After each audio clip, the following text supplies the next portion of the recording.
Now it gives me great pleasure to introduce our keynote speaker. Her bio is in your event program, so I won't dwell on that. She has a ton of experience. But did you know that Karen works for the FAA because she defied her father? Her dad had served in the Army and at the FAA for 42 years. His advice to her when she graduated was to go change the world, but don't try doing it working for the government. And like many kids,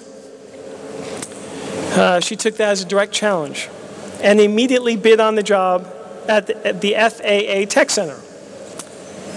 And they got to work together for a whole 8 years before he retired. That is so wonderful. So wonderful, Karen. But now he's put to work babysitting her kids so she could be here today. I wish he could be here to see you, but we'll have it on tape. Anyway, what's also interesting, something that is not on any biography you'll read about Karen. Two special things. One is a stupid human trick where she can dislocate her shoulders voluntarily. Now, if anyone who's ever done that like myself, it hurts. I wince when I think about that happening many years ago. So that is truly remarkable. The second thing is she's got amazing endurance. She hiked a glacier in New Zealand. That is very impressive. So, okay, superhuman, please come to the podium and give your speech. Karen DiMeo.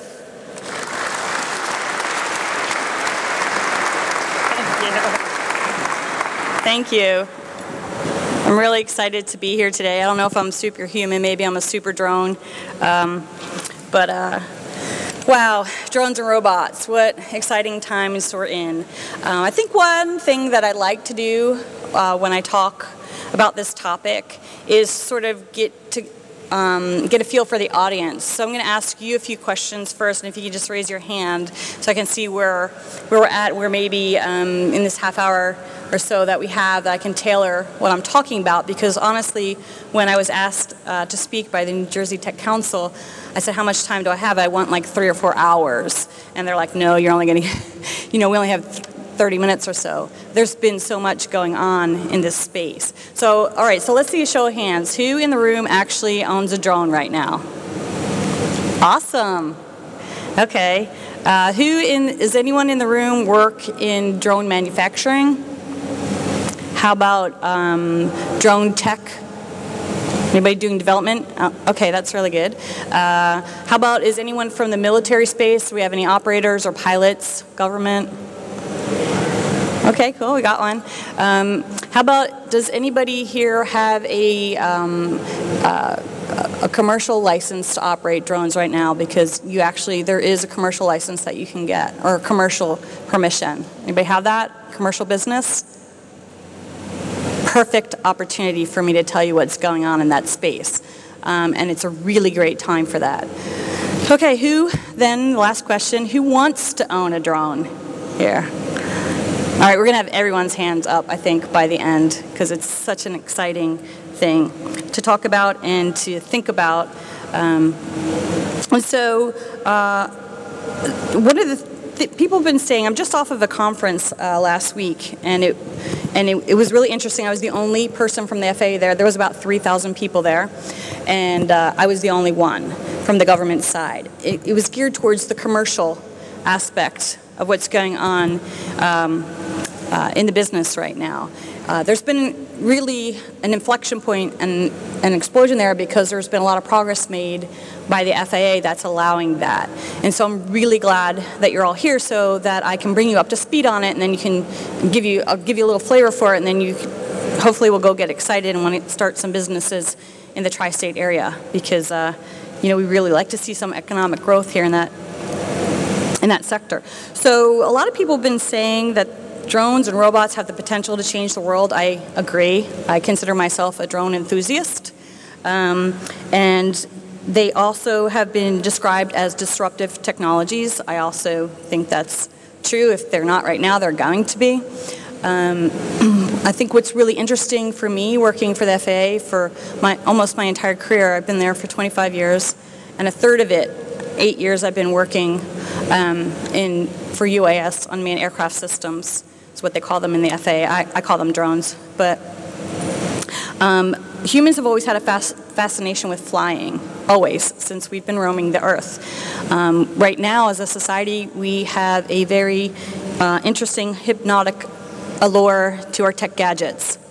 When you put those two things together, it's almost impossible with flying and tech gadgets not to see. What I'm seeing is that there's become an addiction to droning once you get started. Once you put one of those things, I meant to carry one actually up with me to the podium.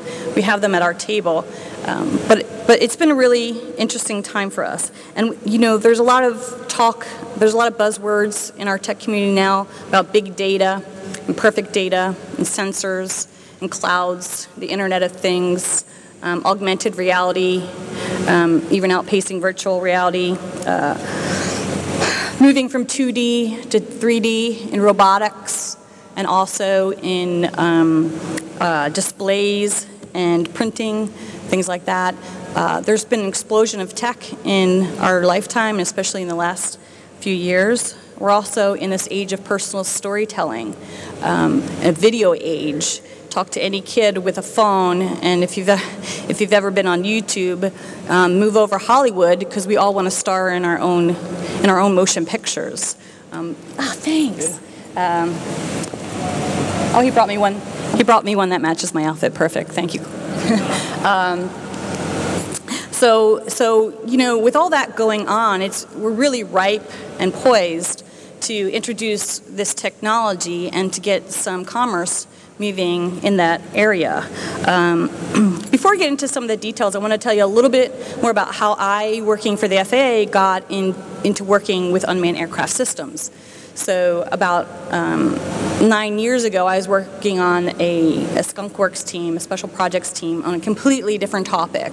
My specialty area has always been in modeling and simulation. And you know, at the time, we were kind of winding down what we were doing. We were going to get put back into our organizations, but we were going through a reorg, and at the same time, I had also been blessed with about to have my second child. So I went to my boss. I said, "Hey, look, you know, when I come back from taking some time off, I'd really like to have some kind of new and interesting challenge, because me and being bored is just not two things you ever really want to put together. It doesn't usually end up well. You can ask my dad about that." And then. So she said, great. So I came back from maternity leave, and the day I got there, she said, wow, we just had this fascinating meeting at headquarters, and they're talking about this thing called UAS. Nobody really knows what it is, but they said it's new and challenging, so I immediately thought of you, and I said, I'm in. And here I am 8 years later. It was fascinating. I didn't even know what UAS was, had zero idea. And when we started at the tech center where I work down in South Jersey, it was me and one other guy. And now, it grew really quickly up to 5 people, 10 people, a dozen people, 4 dozen people, and now actually there's people all over the tech center in South Jersey in all different programs working to support the integration of unmanned aircraft or drones into the national airspace system. In fact, I brought a key piece of our team has come to support me. They're sitting over there, and I invite you to go meet them and talk to them, because I'm only going to be able to skim the surface of all the cool stuff that we're doing down in South Jersey, but they're going to be able to tell you they're the ones that are doing the really fun stuff. And you'll see our drones are a little beat up. And when I get to that point, I'll tell you why they're beat up, because we're doing some drop testing with them to assess impact of what's going on. So anyway, back to that. So I've been there for a third of my career. It's fascinating. I intend, hopefully, to retire still working on drones, because I think it's the most fascinating thing that's ever happened to aviation in our lifetime. It's a new frontier, and it's really exciting, even to work on the government side of it, which has been very challenging for us to be part of it. So I think right now I'm going to ask you to engage again, and I'm going to ask everyone to, for the moment, just in your own mind, don't shout it out because there's a lot of people, think about your industry and your job, and think of this sentence, because I do this a lot with people, and I do this a lot when I'm mentoring and doing STEM activities. Think of drones plus my industry or my hobbies or my likes equals what? That's the space that we're in right now. People all over the world are doing that. Innovators, entrepreneurs, kids, my kids. I brought these home, and they're like, Mom, you finally have a cool job. I'm like, I've been doing this for a long time. They're like, no, but you brought a drone home. And the minute that they touch them, they're fascinated now. The school's already called me. They're like, can you come and talk? We didn't know you were in drones. I said, sure, it's great. It's a really good space to be there. There's a lot of opportunity. There's a lot of business opportunity in drones right now, and it's a really good time to think about those things. I'm a scientist. I did my own little study last night because I was thinking about, well, how am I going to explain or how am I going to illustrate some of the really cool things that can be done with it? And I thought, okay, we'll just ask a few people. So I did. It was an unfunded study, so I just called up my brothers and sisters. I have 4 of them. And the first one I called my brother. He's down in Florida, and he works in sports auto. In the racing, Indy. I know we have some NASCAR people here on my team too. And I said, we'll call him Bob because that's his name. And I said, Bob, what do you think you would do if we gave you a drone? What would you do in your business model with a drone? I said, you got 1 minute to answer me, and you only get to say one thing. And he's like, oh. And then 2 seconds later, he said, I know exactly what we would do. We use helicopters and we use blimps to video the races when we have them, and it's really complicated and it's really expensive, and things go wrong, and it puts people in danger because you have people flying and all those things. So how cool would that be if I could just use a drone? He'd probably have to use one a little bit more robust than this, but I said, perfect, thank you, I'll talk to you later, got to go on to the next subject. I called my other brother. He works in the Philadelphia area. He's in insurance. And I asked him the same question. I said, what would you do in an insurance field with a drone? And he's like, what? What are you talking about? He's like, I want to fly one recreational. I said, no, think about your job. And then he said, oh, you know what? Actually, during Sandy, they had a lot of claims from Hurricane Sandy. He said, we certainly could have used a drone because we couldn't get in touch with anyone. We couldn't get down to survey anything. We couldn't monitor. We couldn't do any of those things. He said, if we had a business with drones or incorporated that into our model, wow. Okay, great. A lot of people are talking about that. When I was at that commercialization conference, there was a lot of insurance people there. They're also there for another reason, because people are talking about, okay, well, these are aircraft. They've been defined by law as aircraft. Doesn't matter right now how small they are. They're actually aircraft and regulated legally by the FAA. And so, how does that work out in the whole insurance space, not only of insuring the aircraft, because some of them are really big, the size of jet airplanes, and some of them are really small, but also, there's potential for things to happen, and we all know some things have happened, but we're not going to talk about that. We're not going to talk about the bad stuff today. Okay, there's insurance. I called my youngest sister, and I said, what would you do? Right now, she has 5 children, and she's an entrepreneur, but her husband is handling the business, and she's handling the hard business, the family. And she said, well, I don't know. I said, what are your challenges? And she said, well, I want the kids to ride their bikes, but I can't, take care of the baby and cross them across the street. And she said, well, can there be a crossing guard, or could I have a drone nanny? I'm like, okay, a lot of people are talking about having a drone in your own home, a personal assistant drone. That's definitely a little bit further down the road, but it's not out of the realm. They're talking about that in Silicon Valley. And then I got to, sorry, I have a lot of brothers and sisters. And then I got to my oldest sister, Denise. She's a New Jersey teacher. Yay for all the teachers that are out there in teacher space. And I said, I gave her the same question. I said, what would you do? And she said, all right, first I want to talk to you about your bio. And I said, oh, here we go, because she's always correcting my grammar. She goes, I want to know if you're a government drone, because this is government drone enthusiast in my bio. She's always has to do this. This is just what big sisters do. Are you a government drone and you're enthusiastic about it? Or are you from the government and you're enthusiastic about drones? And I said, that's exactly why I studied math and science, and you can keep your English. Note to self, English teachers are not getting drones for a long time. The bottom line is we actually had a really great, robust discussion about using drones to teach STEM in education at all levels, from young children all the way through university level. They are a perfect tool to do that. They encompass all aspects of science, technology, engineering, mathematics. And here's the thing, when we put them in the hands of children and adults, they go wild crazy about them because they're cool. Back at that same conference, I met a couple of people that are working in this space, and they're starting to use these as teaching tools, and they're also doing research with them at the same time. There's a company called She Drones that's targeting bringing women into the tech field, because that's always been a challenge. We've always been sort of hashtag outnumbered in the tech area. So it's nice to see some of that focus going there. And they said they opened up a camp, and within 1 hour it filled up. They had to shut it down after the first day because they had so many people sign up, and they really had never intended to do it. They didn't know what to do, so they're adding more classes, and now they're turning it actually into a business. So there's a whole lot that you can do with it, and I get really excited about the education piece of it because that's always near and dear to my heart. I always like, to give a little bit back. I feel very fortunate in the cool things I've got to do with my life. As far as the Technical Center goes, I work at the Technical Center down in New Jersey, in South Jersey. We're co-located by the Atlantic City Airport.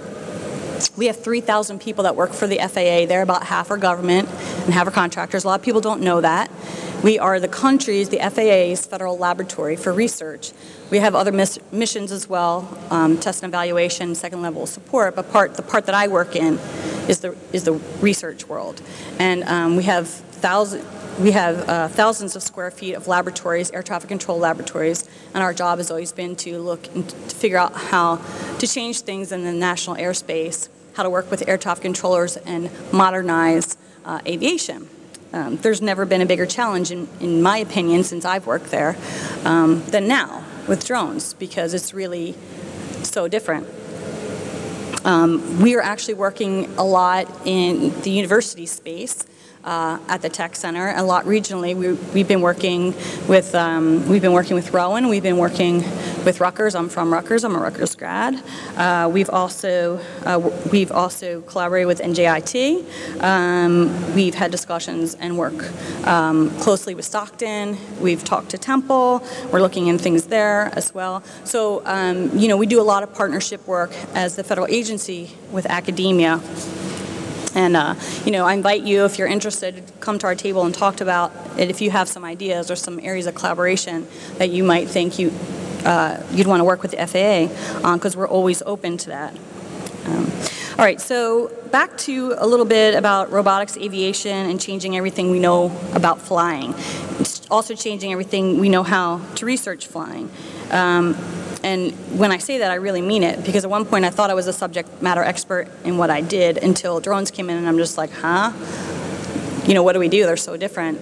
We've been doing the same thing for decades in aviation, and it really had us spin our wheels for a little bit, and we realized we had to create new models, and we had to bring in new technologies. But what's really interesting, as we're moving towards clouds, instead of this is coming from an industry that was focused, on aviation and transportation, into cloud architecture and sensors and data. We're talking about things on a daily basis, words that were never in our lexicon before, like geofences and cybersecurity, autonomy. That's just not something we talked about in aviation before. It's great. I mean, the world's changing. We're going to change with it. I guess there's that saying that everyone likes change, but no one likes to be changed. We felt that quite a bit at the FAA in the 8 years that I've been working in the space. But what's really been interesting for me is I've always worked with manned aircraft manufacturers, with air traffic controllers, pilots, with that kind of entity. And now we're talking to movie makers and farmers, policemen, firemen, Google, Amazon, Facebook. I mean, those are the people that are operating or want to operate now in the national airspace system. So it's really, really changing things. So it can suffice it to say that it's definitely different to work in the FAA these days. As far as the FAA goes, I'm going to tell you a little bit about what we're doing. And again, I'm going to invite you to the table. We're really excited to tell you details of things, but I got to watch my time too. Someone's going to have to give me like a 10-minute out. I got 5? Okay, I have 5 minutes. Okay, so here's some of the things we're working on. We have 6 test sites across the United States. We have, they're in Alaska, Nevada, North Dakota, Texas, New York, and then of course we have one in Virginia, Maryland, New Jersey, and you're going to hear a little bit about their challenges and some of the work they're doing there. We have a Center of Excellence for UAS that we just stood up. It's being led by the University of Mississippi, and there's 12 universities that are part of that. One of them happens to be Drexel, so we'll be doing a lot more work with Drexel in that space. They also have 100 industry partners. Over 100 industry partners. They're going to be doing a lot of research for the FAA in integration. We have a program in the Arctic. That was one of our early programs. It was part of the law that came out, that they're doing commercial operations permanently out there, and they're helping us research how to get UAS into the National Airspace System. So there's a long history. We also work very closely with NASA. They have 2 huge programs going on out at NASA. They have the UAS and the NAS program, and they have something called the UAS Traffic Management program, where they're trying to, looking at some future concepts of how we're going to have a system, air traffic system in low airspace in what we call Class G, where a lot of commercial operations want to happen right now. That's where the Amazons and the Googles want to operate initially, but a whole lot of other commercial entities. And then internally at the Tech Center, we have strengths in modeling, simulation, flight demonstration, engineering work. And so we've been doing a whole array of work in areas of detect and avoid, sensor fusion for surveillance. Just this past week, so we have some of our drones, and they're going to look a little interesting because we've been doing some drop testing with them. We have a drop test facility that we used to use for manned aircraft. It sort of went to sleep for a while because we haven't used it for that long time, but we just turned it back on, and just the last couple of weeks, we have a whole bunch of drones that we've been assessing impact on, and that's to answer some of the questions that are coming out about the small rule that's hopefully going to come out next year, that it's going to open up the market some more. We work on some of the standards committees. There's a lot of standards committees to be involved in. There's Aviation Rulemaking Committee. There's the Industry Forum that looks to develop and provide recommendations to the FAA. So we're involved in all those things down in South Jersey at the Technical Center. But, you know, one of the things that I really wanted to talk about, and I'm definitely going to run out of time, but Chris Anderson, who is the CEO of 3D Robotics last week, he was a keynote speaker, and he said something that really was interesting to me. He believes that increasingly people are thinking about drones as smartphones with propellers rather than airplanes minus pilots. And there is a whole shift right there. They're very forward thinking, but that is, to me, I'm like, wow, that's interesting, you know, and we're going to see where that goes, because just this week, I think there was some press releases from Verizon about 5G networks, and that opens up, you know, a whole lot of things are going to change. And so when you talk about, you know, melding aviation into things like the cloud, and again with these data and sensors, because that's really what droning from a commercial perspective is all about, you know, there's a lot of change in the future. People are using them for precision agriculture, 3D inspections of buildings. They're using them for public safety. You're going to hear a little bit about that from the panel. Emergency management, inspection of bridges and windmills, surveys of ecological shorelines, you name it, monitoring of everything, wildlife, cars and parking lots, traffic, and then videos of everything. The whole news industry is interested, you know, the movie industry is interested, the individual person is interested in that. So I think we're going to be launching it to a whole new technical level when it comes to drones. There's still the military operations side of things that's been going on for a long time, you know, that came into pop culture, you know, in movies after we started using them, you know, after 2001, and that industry is still booming. But the commercial side is, you know, is starting hit a point of inflection, I think, and it's coming up. Here's probably one of the more important things I want to let you all know, as many of you, I'm sure, are business owners or are thinking maybe in the space of innovation and entrepreneurship. And so what's been going on in the last year is really what has opened the doors for people, for businesses to be able to go out and use drones. There's been some law and there's been some technology advances. There was the FAA Modernization Reform Act of 2012 mandated the FAA to integrate unmanned aircraft into the NAS. And so from that came a proposal for a small rule, which is now in consideration, and that should be coming out sometime.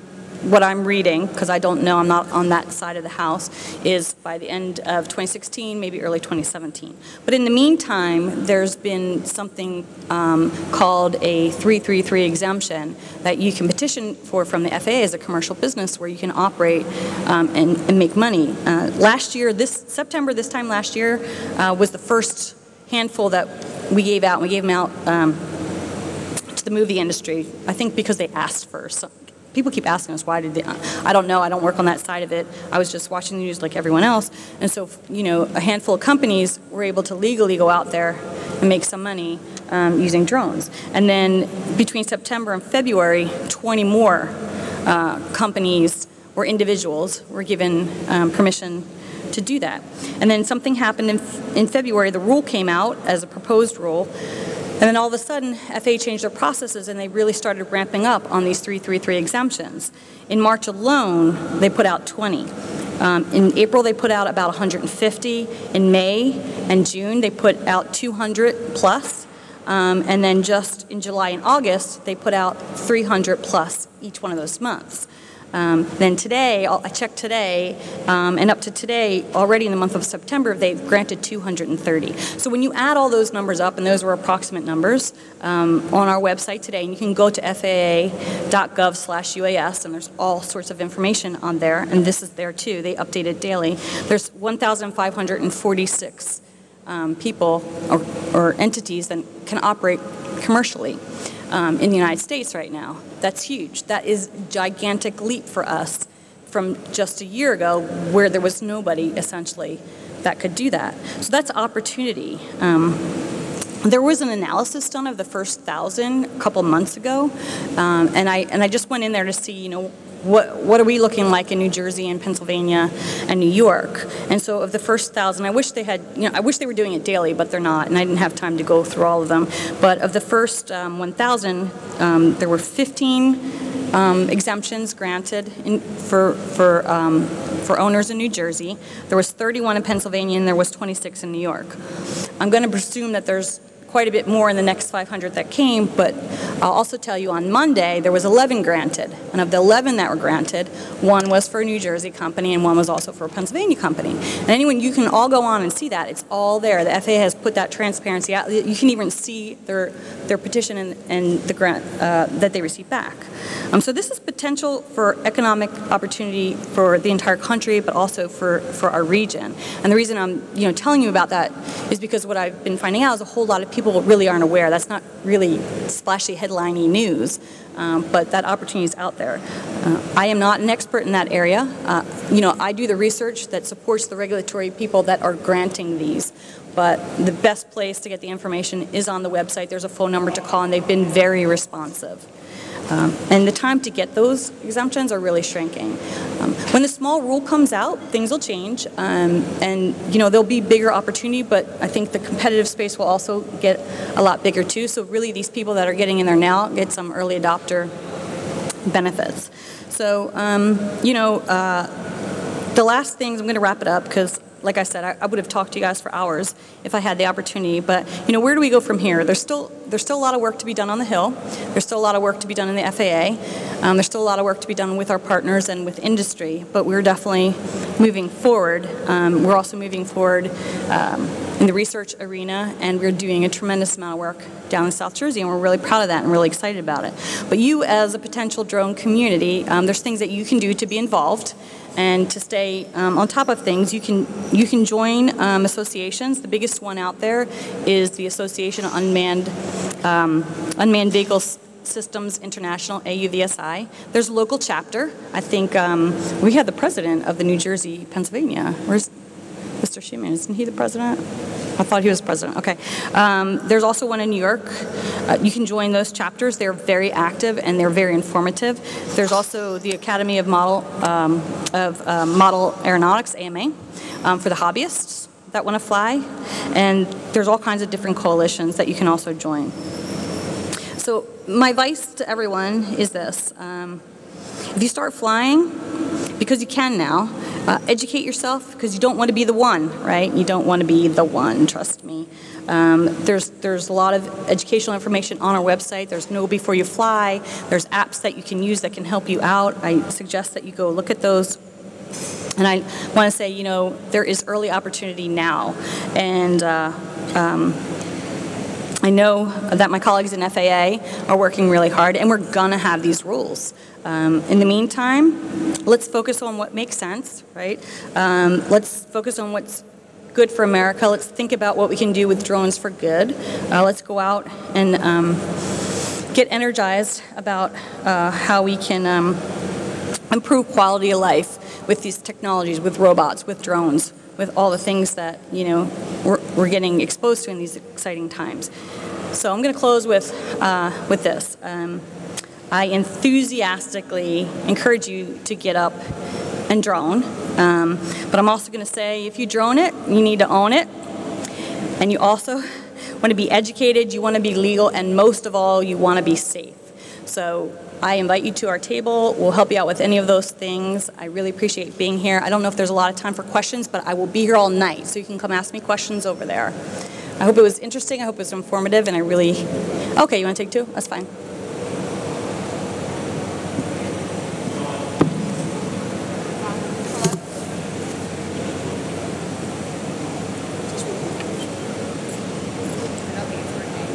Oh.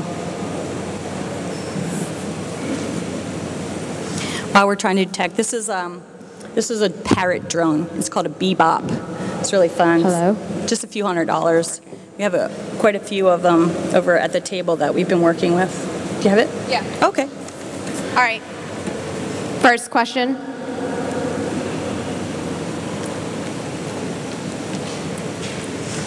Gotta make sure they don't turn that on. I'm holding. Hi, thank you. I'm Peter Jing from Rutgers University. I have a question about COA. I actually had a very bad experience dealing with COA for the last 1 year, trying to get that for my first drone. I know there's a lot of updates coming out over the last few months regarding COA. Do you have any latest information on the latest updates on that? Well, that's a fantastic question. And I'm going to tell you, unfortunately, that's not one I can answer. I'm not on the safety side of the house. I don't work on the side that processes COAs. But I'm sure if you've applied for a COA, or you've been in the process, or you have one, they've been pretty responsive at our headquarters. So I apologize, but I'm going to have to refer you to them because that's not my area of expertise. Yeah. Another one? Right here? Sorry.